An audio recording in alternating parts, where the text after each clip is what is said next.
사무엘하 24장 1절에서 원래 14절까지 읽어야 되는데 뒤에는 또 우리 같이 읽도록 하고요.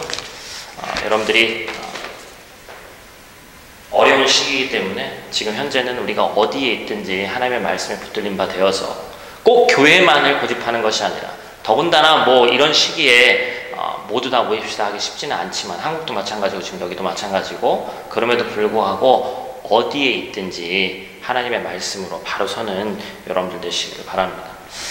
여러분의 한 주는 어떠하셨는지, 뭐 소그룹 같이 이게 조금 모였기 때문에 제가 여러분 한 분 한 분 여기서는 물어봐도 되지만 시간 관계상 다 물어볼 수는 없고, 어떠셨는지 한번 돌아오셨으면 좋겠어요. 일이 있든 없든, 있으면 또 몸이 힘들고, 만약에 일이 없으면 심적으로 힘든 이때에 한 주간 열심으로 또 살아내신 여러분들을 주님의 이름으로 축복합니다. 오늘 말씀은 성경 난제 중에 하나입니다. 잘 풀리지 않은 난제죠. 그리고 성경이라는 책이 나 혼자 읽고 나 혼자 뭔가 깨달아져서 하는 것이 쉽지가 않아요. 지난주인가요? 어떤 좀 유명 기획사의 한 대표로 있는 연예인이 나와서 자기가 좀 이단이라는 어떤 의혹을 받고 있으니까, 그게 아니고 나는 어디에 속해 있지 않고 우리끼리 모여서 우리끼리 성경 말씀을 공부한다 이렇게 얘기하는데, 제가 그분을 무시하는 것이 아니라, 더군다나 또 평신도도 공부해서 물론 할 수 있지만 좀 위험합니다. 성경 말씀이라는 것이 우리가 봐서 알잖아요. 그렇죠? 그냥 있는 그대로 받아들여야 될 말씀이 있고, 또한 시대의 눈으로 읽어야 될 것들이 있고, 상당히 복잡 미묘하다는 것이죠. 오늘 말씀이 사무엘하 대장정의 24장이니까 가장 마지막 장입니다. 그리고 오늘 본문을 보니까 다윗이 뭘 했어요? 인구조사를 했습니다. 여러분, 인구조사를 하는 여러 이유가 있겠죠? 체코도 인구조사 한다고 해가지고 뭐 온라인으로 뭐 어떻게 되나 제가 들은 것 같은데, 그거 안 하면 뭐 벌금 문다는데 우리도 해야 되는 건지 난 잘 모르겠어요. 외국인이기 때문에 참 애매할 때가 있는데, 인구조사를 한다는 건 여러 가지 이유가 있을 겁니다. 뭐 인구조사 자체가 사실 나쁘다라고 이렇게 할 수는 없죠. 근데 오늘 본문 말씀 제가 1절 읽어드렸잖아요.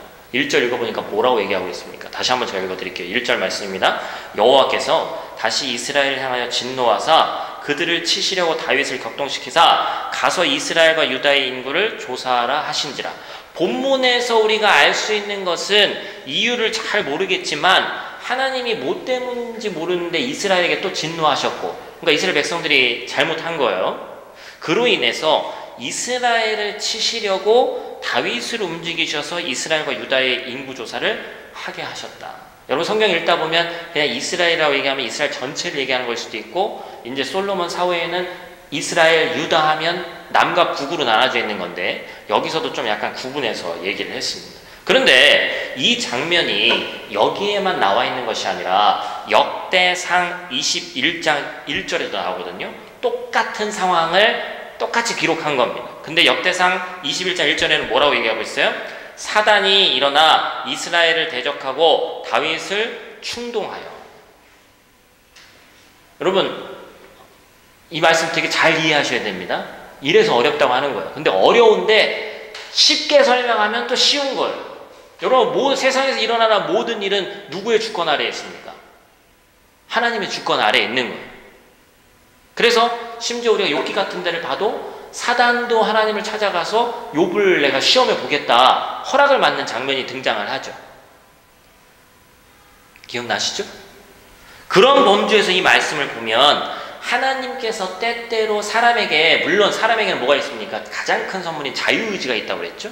그래서 죄를 지을 수 있는 것도 내 마음대로 할 수 있고 짓지 않는 것도 내 마음대로 할 수 있습니다.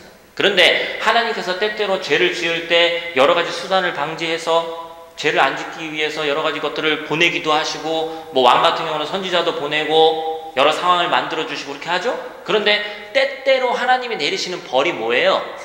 그 사람이 죄를 짓도록 그냥 허용해 주시는 거죠. 이해가 되세요?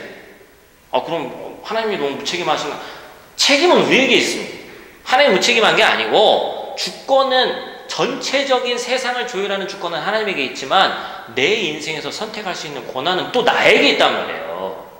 그렇기 때문에 오늘 본문도 어떠한 측면에서 보면 사탄이 했다라고 얘기할 수 있지만, 더 큰 범죄에서 보면 하나님이 다윗의 죄를 어떻게 보면 허용하셨다.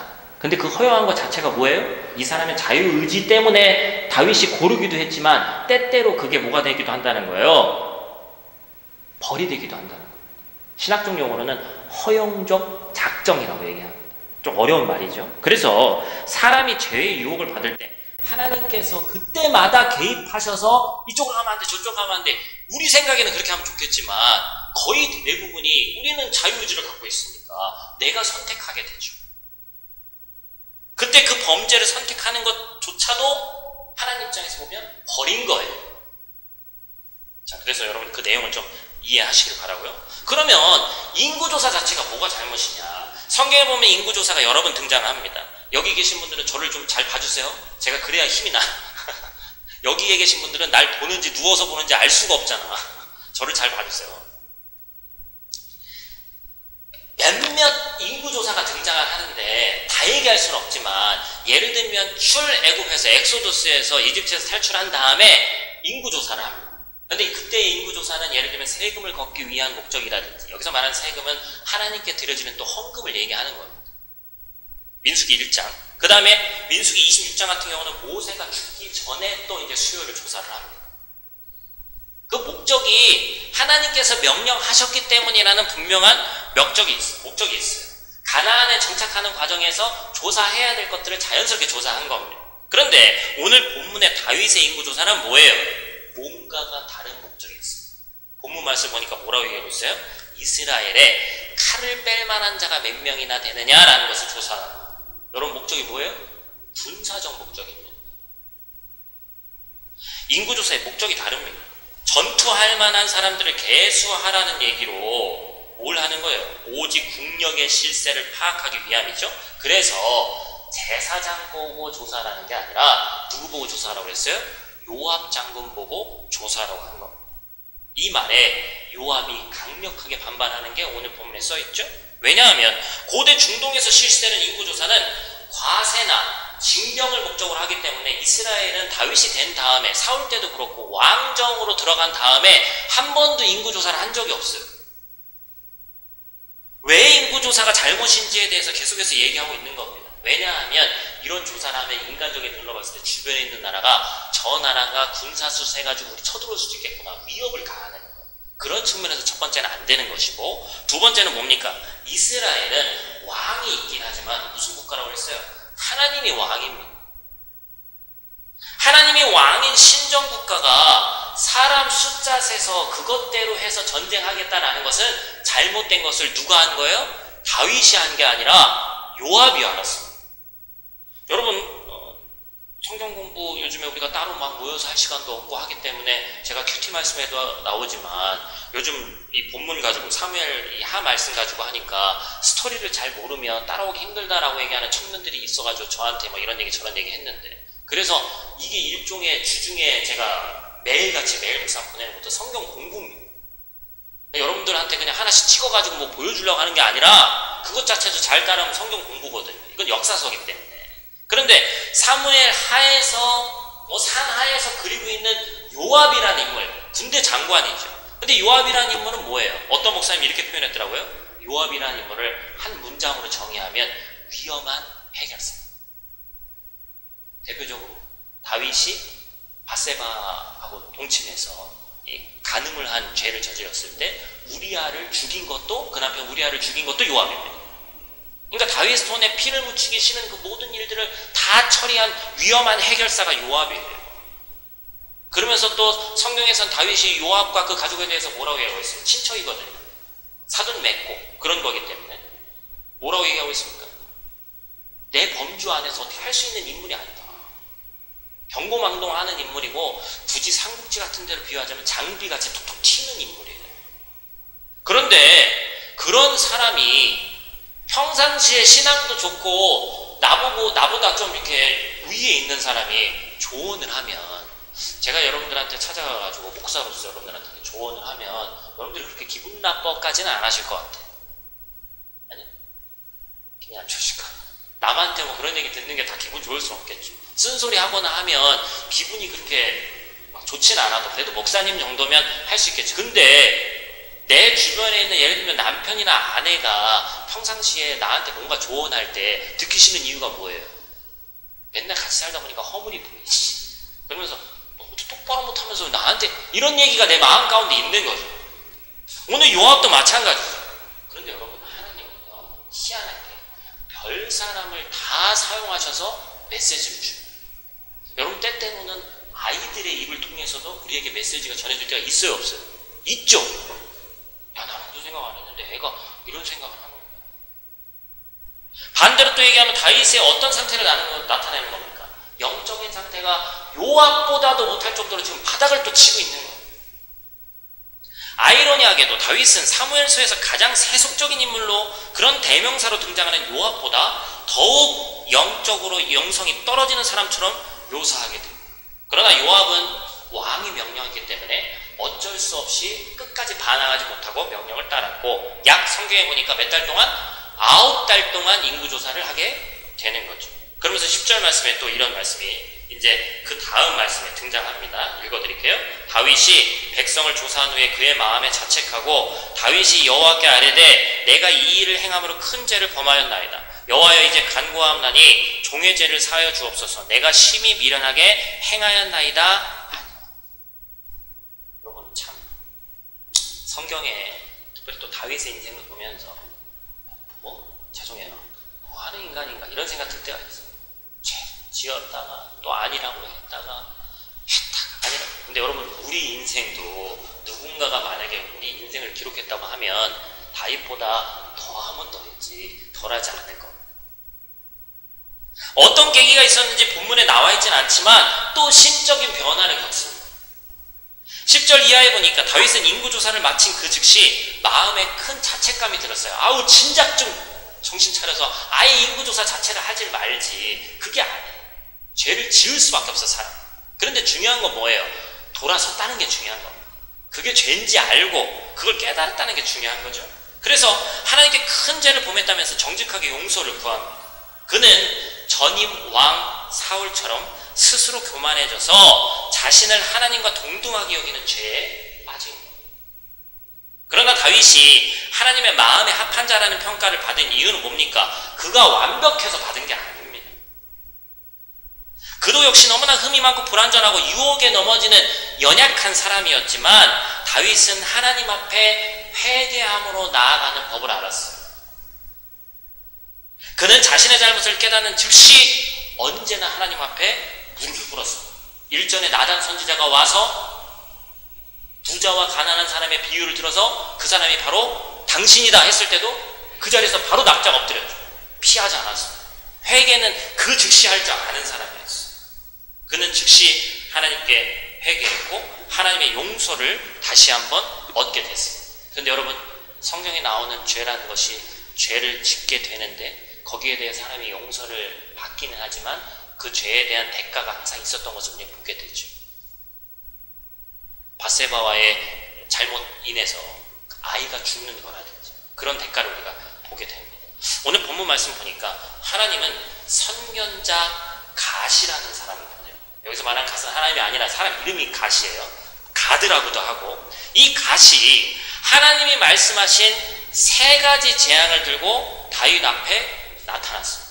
그런데 우리가 의문을 던져야 될 것은 하나님이 그동안 다윗이 잘못하면 보내던 선지자가 누구였어요? 나단이라는 선지자가 있는데 왜 하필이면 갓이라는 사람이 나왔냐, 이 얘기죠. 다윗이 사울에게 쫓겨서, 예전에 다 저도 설교했어요. 여러분들 아마 기억이 안 나실 텐데 아둘람 굴이라는 곳에 숨은 적이 있습니다. 도망자가 되어서 굴 속에 숨었습니다. 그곳을 떠나서 이제 굴 속에서 나와서 유대 광야로 들어가서 하나님께서 너에게 명령하신 것을 행해라 라고 하나님의 명령을 전해준 선지자가 바로 갓이었습니다. 다윗은 오랫동안 왕으로 재임해 오면서 점점 광야에서 배웠던 수준 높은 영성, 여러분 우리가 성경을 다 읽어보니까 이제 9월부터 또 시편 말씀 나누게 되는데 대부분의 시편과 다윗이 하나님과 가장 가까이 있을 때는 언제라고 그랬어요? 광야에 있을 때라고 그랬어요. 어려움이 있을 때 오히려 하나님과 더 가까이 있다고 제가 말씀드렸죠. 다윗이 가장 낮아져 있을 때 그와 함께 했던 선지자 갓을 보내신 거예요. 하나님 나단을 보내지 않고 갓을 보낸 이유는 다윗에게는 갓이라는 선지자의 얼굴 자체가 하나님의 강력한 메시지인 거예요. 무슨 얘기인지 아시겠죠? 우리도 왜 학창시절에 호랑이 선생님 있잖아요.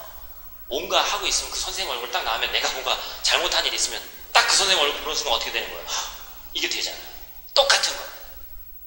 오랫동안 왕의 자리에 익숙해져서 광야의 영성을 잃어버린 다윗, 힘든 시절 함께 동고동락했던 갓이라는 선지자의 얼굴은 그 자체로 큰 메시지고 큰 치료제입니다.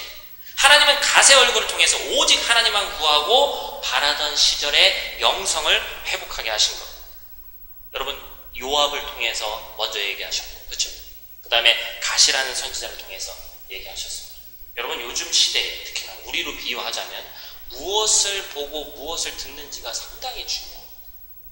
제가 유튜브 요즘 자주 얘기하는데 원래도 유튜브나 이런 영상으로 넘어가고 있는 시대였지만 이 코로나19로 인해서 더 그렇게 됐죠. 그렇죠? 근데 여러분, 유튜브 알고리즘은 저도 어떻게 해서 제가 전문가가 아니기 때문에 이걸 보면 어떻게 이게 뜨는지 모르겠지만 참 희한합니다. 그래서 예를 들어서 내가 어떤 것에 관심이 있어서 그걸 보면 계속해서 추천 영상을 뜨죠. 근데 이게 상당히 좀 위험합니다. 아이를 보여줄 때도 그래요. 요즘에 여름이다 보니까 아이들한테도 남양 특집 그런 게 있거든요. 한국에서 요즘에 많이 나오는 게 특허면 좀비 이런 거 나오니까 초등학생 애들 보는 거 정도만 좀비 그런 거 얘기 되게 많이 나와요. 예를 들면 저희 집에 이제 1학년, 이제 2학년 올라가는 유리 있잖아요. 그럼 막 그런 걸 봐. 근데 이제 유튜브 기록이 이제 저한테 다 남으니까 보면은 지도 보고 싶어서 그런 게 아닐 텐데 호기심이 있으니까 그걸 볼 거 아니에요? 그러면 좀비를 한번 보면 그다음부터 계속 좀비를 보게 돼 있어요. 왜 애가 어느 날 갑자기 잠을 잘 안 자. 그리고 계속 무섭대. 그런 얘기를 하면 유튜브를 뒤져보면 여지 없네. 이 알고리즘이 무섭죠. 계속해서 내가 어디에 관심을 갖고 있느냐가 그것을 보면 쭉쭉쭉 나옵니다. 영상에서 주어지는 설교나 아니면 어떤 특별한 메시지도 마찬가지예요. 요즘에 이단이나 그런 것도 너무나도 많이 있기 때문에 거기에서 하나 잘못 빠져서 잘못 보게 되면 여러분, 우리보다 더 많이 보는 게 우리 어머니 아버지 세대들이 카톡이나 그런 걸로 잘못된 정보들을 막 갖다 나르잖아요. 그런 걸 보게 되잖아요. 우리가 심각한 일이에요. 무엇을 보고 무엇을 듣는지가 점점 더 중요한 시대가 되었습니다. 왜냐하면 장벽이 없기 때문에 그래요. 집에 내 방에 앉아서도 세계를 넘나들 수 있는 시대가 됐기 때문에 그렇습니다. 분별력이 있어야 된다는 얘기죠. 이런 다윗에게 하나님은 이제 심판하시면서 얘기합니다. 제가 12절과 13절 읽어드릴게요. 하나님이 선택지 3가지를 주십니다. 가서 다윗에게 말하기를 여호와께서 이와 같이 말씀하시기를 내가 내게 3가지를 보이노니 너를 위하여 너는 그 중에 하나를 택하라. 내가 그것을 내게 행하리라 하셨다 하라 하시니 갓이 다윗에게 이르되 왕의 땅에 7년 기근이 있을 것이니까 혹은 왕이 왕의 원수에게 쫓겨 3달 동안 그들 앞에서 도망하실 것이니까 혹은 왕의 땅에 사흘 동안 전염병이 있을 것이니까 왕은 생각하여 보고 나를 보내신 이에게 무엇을 대답하게 하소서 하는지라. 선택지가 몇 개예요? 3개. 네가 잘못에 대해서 용서는 받았지만 거기에 대한 대가는 치러야 된다. 첫 번째, 7년 기근. 두 번째, 3달 동안 원수에게 쫓기고. 세 번째, 3일 동안 전염병.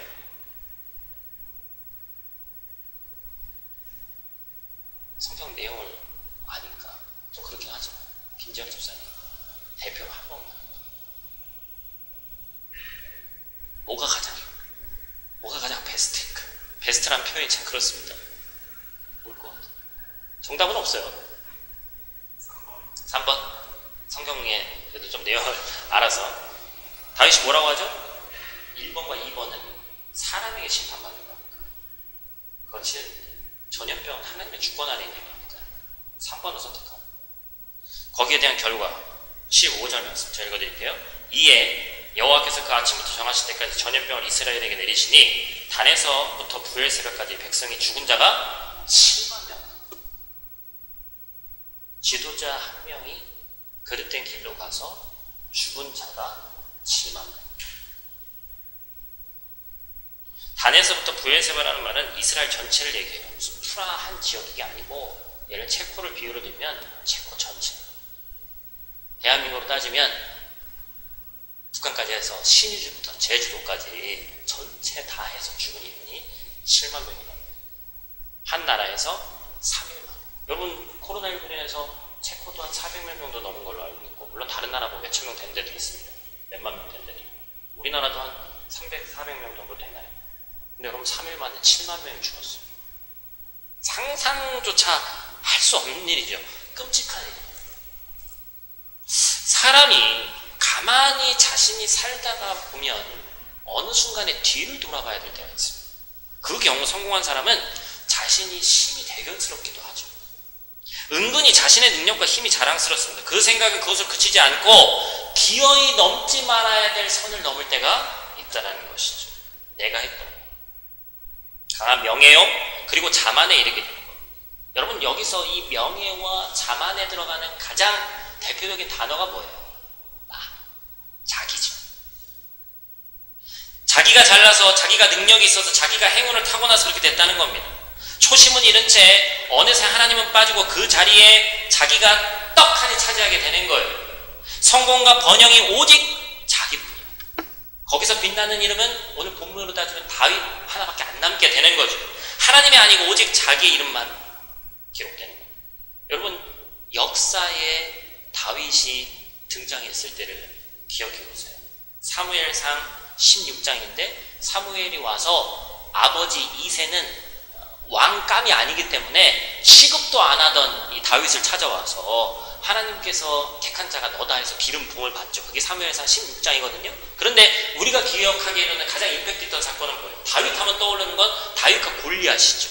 다윗과 골리앗이 처음 만났을 때 다윗이 그 풋풋한 신앙의 마음으로 10대 후반에 그 마음을 가지고 외쳤던 소리가 있습니다. 사무엘상 17장 47절 말씀이죠. 뭐라고 했습니까? 또 여호와의 구원하심이 칼과 창에 있지 아니함을 이 무리에게 알게 하리라. 전쟁은 여호와께 속한 것인즉 그가 너희를 우리 손에 넘기시리라.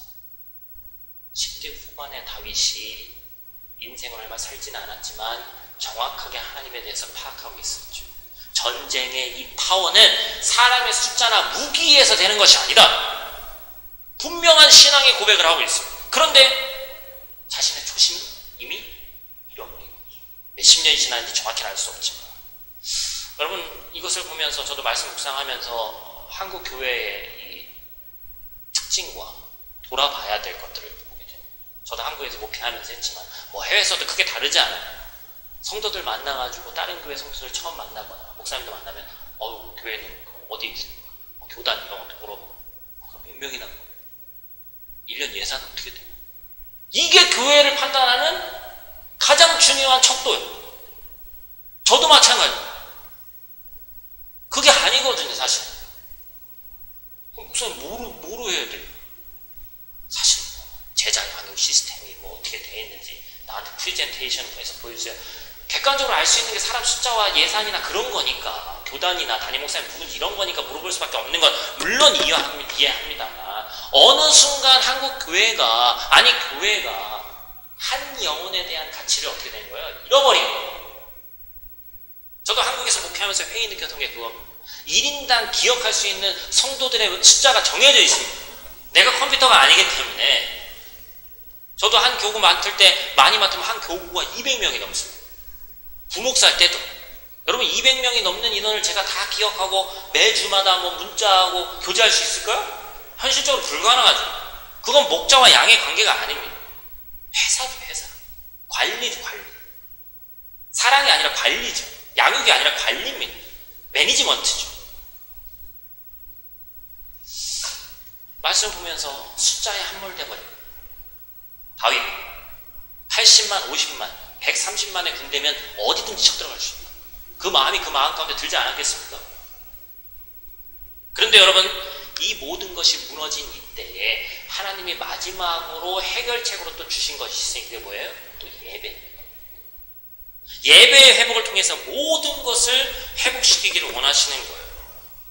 시간관계상 다 읽어보진 않았습니다만 선지자 갓의 지시대로 다윗은 여부스 사람 아라우나의 타작마당으로 갑니다. 왕이 사용하고자 하는 대로 모든 것을 지원해서 바치겠다라고 하는 이 아라우나, 그러니까 예배를 드려라 갓이 그렇게 다윗에게 얘기하니까 은 50세겔을 지불하고 모든 것을 지불한 다음에 번제를 하나님께 드리죠. 여호와께 단을 쌓고 희생 제물을 올립니다. 이때로부터 하나님이 그 땅을 위한 기도를 들으셨다라고 성경에서 기록하고 있어요. 그런데 여러분 놀라운 것은 뭡니까? 이 아라우나라는 사람의 타작마당에 나중에 역대하 3장 1절에 보니까 성전이 세워집니다. 누굴 통해서? 다윗의 아들 솔로몬을 통해서. 여러분 저는 사무엘하 말씀이 이렇게 끝나요. 되게 허무하지 않아요? 뭔가 다윗이 영원토록 잘 살았더라, 하나님 나라 가서 떵떵거리고 살았더라, 이런 얘기가 돼야 되는데 되게 불완전하게 끝납니다. 우리가 드라마 보다가도 이렇게 마음에 안 드는 엔딩 있잖아요? 전 그런 엔딩이면 아예 그 스포를 미리 보고 보지를 않습니다. 그래서 되게 좋아했던 드라마가 있는데 16부작인데 16부를 안 본 게 몇 개 있어. 제 마음에 안 든다고. 되게 불완전하게 끝나요. 도대체 왜 성경은 이렇게 불완전하게 끝난 것일까? 우리가 알고 있는 다윗은 하나님 마음에 합한 자, 완벽한 사람 아닙니까? 여러분 다윗이 성경 말씀에서 우리가 기록되고 다른 사람한테 얘기할 때 부정적으로 얘기하는 경우는 거의 없잖아요. 그런데 왜 이렇게 불완전하게 기록되어 있는 것이죠? 인간은 불완전하겠다. 누구에게 의지하고 누구에게 기댈 것인가가 참 중요합니다. 여러분 성화라고 하죠. 한 사람의 인생은 주님 나라 가는 그날까지 계속해서 성장해 갑니다. 신앙도 마찬가지입니다. 목사님 정도 됐으니까, 집사님 정도 됐으니까 이제 다 이루었다, 이게 아니에요. 우린 눈 감는 그날까지 성장해 가야 되는 거예요. 이걸 보고 성화, 거룩해 되어져 가는 과정이라고 얘기를 합니다. 다윗도 마찬가지죠. 성경에 기록되어 있는 다윗은 부족할 수밖에 없습니다.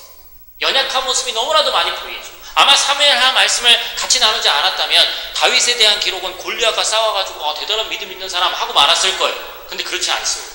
너무나도 부족한 모습이 많이 있어요. 그런데 그 땅에 다윗이 제사를 드렸던 그 땅에 나중에 가선 성전이 지어지고, 여러분 다윗은 성경에서 가장 중요한 역할이 하나 있으니 뭐죠? 예수 그리스도께서 다윗의 자손으로 오시는 거죠. 다윗이 완성이 아니라 예수 그리스도가 완성입니다. 다시 말해서 예수 그리스도가 완성되어 있다는 얘기는 뭐예요? 사람인 우리는 불완전할 수밖에 없다는 거예요. 결국 사무엘서 역시 결코 한 사람의 위대함이나 성경을 보여주는 책이 아닙니다. 성공을 보여주는 책이 아니에요. 처음부터 끝까지 하나님이 어떠한 분이신가에 대해서 이야기하고 있는 책이에요. 이새의 막내 아들을 기쁘게 여기시고 이스라엘의 등불로 삼으신 것도, 궁극적으로는 모든 믿는 자들의 등불이신 분을 가리키기 위한 거예요. 누구예요? 예수 그리스도. 한 분을 위해서 계속해서 기록되어 있는 것이죠. 다윗은 자기 인생을 살았지만 그의 성공과 실패와 그의 찬송과 범죄가 성도들의 인생의 거울이 되게 하고, 우리의 거울이 되게 하고, 그 모든 것이 하나님의 은혜 가운데 조화되고 선을 이루어가는 과정을 보여주기 위한 것이지 다윗이란 위인을 그리고 있는 것이 아니란 말이에요. 이 모든 것을 구약과 신약으로 바라보는 우리는 그리스도를 왕으로 모시고 살아가는 자들이니 다윗의 통치 아래에 있던 백성보다 하나님 말씀에 더 순종하고 하나님 앞에 온전히 나아가려고 해야 되는 겁니다. 여러분 구약시대를 살던 사람은 신약도 없고 메시아인 예수 그리스도가 온 시대도 아닙니다. 그럼에도 불구하고 말씀을 붙들고 살고 신실하게 살려고 하는 노력하는 믿음의 조상들이 있었어요. 그럼 바꿔서 얘기하면 언제가 더 신앙생활하기 좋은 때냐는 거예요. 우리 때죠. 예수 그리스도께서 직접 오셨으니까. 그래서 우리가 이스라엘의 보존과 유지가 사람의 통치와 지혜가 아니라, 다시 말해서 우리가 살아가고 우리가 이 땅에서 어찌 보면 하루하루 살아가는 그 생명의 권한이, 우리의 직업과 우리가 하는 모든 것이 나에게 달려있는 것이 아니라 우주 만물을 보존하시고 통치하시는 여호와께 달려있다는 고백이 우리 가운데 있어야 되는 겁니다. 저는 오늘 말씀 가운데 인상 깊은 단어가 한 단어가 있어요. 그것은 11절에 선견자라는 단어입니다. 11절 말씀 제가 읽어드릴게요. 다윗이 아침에 일어날 때에 여호와의 말씀이 다윗의 선견자 된 선지자 가세에게 임하여 이르시되. 제가 영어를 찾아봤더니 선지자는 예언자, 프로페트, 그런 식으로 해석합니다. 물론 두 가지의 내용을 딱 구분질 수는 없습니다. 여기도 보니까 갓이라는 사람이 선견자이기도 하고 선지자이기도 한다고 그랬죠. 그럼 선지자는 뭐예요? 말 그대로 알고서 그 아는 내용을 알매 더 관점이 있습니다. 안다는 관점에. 똑같은 내용이긴 해요, 사실은. 근데 굳이 따지자면 선견자는 뭐에 더 관점이 있어요? 보는 겁니다. 선견자는 보는 사람이에요. 근데 이 보는데 뭘 보냐? 하나님께서 이 땅을 어떻게 통치해 가실 것인지, 네가 이러이러한 죄를 지으면 하나님께서 어떠한 것을 나에게 먼저 보여주셨기 때문에 그 본 것에 대해서 미리 얘기해 주는 사람이 선견자입니다. 11절에도 선견자된 선지자라고 해서 사실 큰 의미가 차이는 없긴 하지만 영어로 하니까 seer, 보는 사람. 우리나라 말 중에 어려운 말로 하면 여러분 딱 들으면 아는 얘기가 있습니다. 천리아니라고 그러죠. 천리 밖을 보는 사람. 이 얘기가 여러분 진짜 눈이 좋아서 천리 밖을 본다는 뜻이에요? 미래를 내다본다는 거예요. 같은 상황과 환경에 놓여있지만 각 사람이 보는 것은 희한하게도 다 다릅니다. 요즘같이 어지러운 때는 더 그렇습니다. 요즘 같은 때에 가장 쉬운 말이 뭐예요? 부정적인 결론 맺는 거예요. 다 안 돼. 아무것도 안 될 거예요. 그런데 선견자 갓은 다윗에게 자신이 본 하나님에 대해서 다시 한번 다윗에게 말해줬어요. 다윗, 당신이 잊었는지 모르겠지만 아둘람 굴 속에서 네 자존감이 바닥을 치고 있을 때 너를 끌어올려서 존귀하게 만들고 이스라엘의 왕으로 세우신 것이 바로 하나님이다. 오늘 말씀 또한 마찬가지입니다. 다윗, 너는 잊었는지 모르겠지만 네가 오늘 전쟁할 사람들의 숫자를 파악하는 잘못을 저질렀는지 모르겠지만 그 이유 때문에 전능하신 하나님은 숫자로 전쟁을 하는 분이 아니시다. 너도 알고 있지 않느냐. 그 증거가 네가 지금껏 살아왔던 네 삶이 곧 증거다. 그 얘기를 하고 있는 거예요. 갓은 하나님의 능력을 미리 본 사람이었어요. 그것을 잊은 다윗에게 다시 한번 초심을 그리고 하나님의 능력을 보라고 말하고 있는 거예요. 사랑하는 성도 여러분, 이 어려운 시기에 우리는 뭘 봐야 되겠습니까? 우리가 주저앉아있는 지금 이 현실을 봐야 되겠습니까? 아니면 하나님께서 장차 우리에게 주신다고 약속한 비전과 소망을 봐야 되겠습니까? 상황은 똑같지만 보는 것이 그렇게도 달라지는 거예요. 제가 조심스럽게 추측컨대 아마도 우리 인생에 내 신앙이 가장 바닥을 칠 시기가 지금일 것입니다. 이것보다 더 바닥 칠 데가 없습니다. 상황이 이러니까 전염병 무섭고 교회 나오기가 두렵고 사람 만나기가 두렵고 이것보다 더한 건 이제 없어야 되지 않겠어요? 그러니까 우리 인생에서 80, 90 먹을 우리 인생에서 이때보다 더 바닥 칠 데가 없을 거라는 거죠. 그러면 이 바닥을 쳤을 때 만난 하나님, 다윗이 광야에서 굴 속에서 자존감이 바닥에 떨어져서 굴 천장만 바라보고 있을 때 빛도 없고 내 인생은 끝났구나라고 생각했을 때 하나님을 기대하면서 하나님이 주신 소망을 갓을 통해서 바라보면서 다시 밖으로 나갔던 것처럼 우리도 부족하지만 부족한 종을 통해서 제가 그것을 먼저 받고 그 말씀을 여러분들에게 전하고 그 능력의 하나님을 선포하는 것. 여러분 그 하나님을 신뢰하시는 저와 여러분들 되시기를 주님의 축원합니다. 무엇을 봐야 되냐는 거예요. 하나님의 지혜를 구하십시오. 목사님 뭘 해야 될지 모르겠습니다. 기도하면서 하나님의 지혜를 구하는 거예요. 지금 이것을 해야 될 때인지 하지 말아야 될 때인지 가야 될 때인지 멈춰야 될 때인지 사람의 생각으로는 절대 판단할 수 없습니다. 기도하는 거예요. 하나님이 내 마음 가운데 그것을 주시는지 주변에 있는 사람들의 기도를 부탁하는 겁니다. 그것을 통해서 하나님이 일하시는 것을 아마 제 생각에는 우리가 멈춰있는 이때에 하나님이 가장 활발하게 일하실 때니까 이때에 우리가 그것들을 보셔야 된다는 것이죠. 여러분 그 사실을 꼭 잊지 마시고 하나님의 말씀으로 한 주간 승리하는 저와 여러분들 되시기를 주님의 축원을